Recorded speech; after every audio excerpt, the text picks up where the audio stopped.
தென்னாட்டுடைய சிவனை போற்றி எந்நாட்டவர்க்கும் இறைவா போற்றி. காலையில் நம்ம தூங்கி எழுறோங்க. தூங்கி எழும்போது குலதெய்வத்தை நினச்சிக்கோங்க. முதல்ல உள்ளங்கை பாருங்கள். காலையில் எழுந்ததும் உள்ளங்கை, கடவுள் படம்,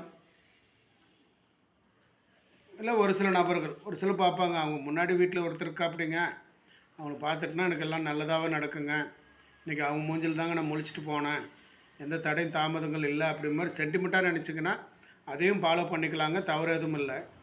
இந்த மூன்றுமே நல்லது தாங்க. காலை எழுந்ததும் முதலில் உள்ளங்கையும் பார்க்கணுங்க. பின்பு குலதெய்வத்தை நினச்சி போட்டு கடவுள் படங்கள் இருந்தால் அதையும் பார்த்துக்கலாங்க.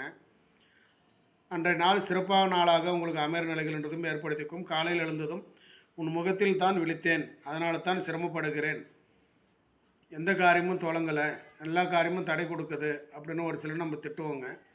ஸோ அதுவும் ஒரு காரணமாக எடுத்துக்கலாங்க. அந்த கிரக நிலைகள்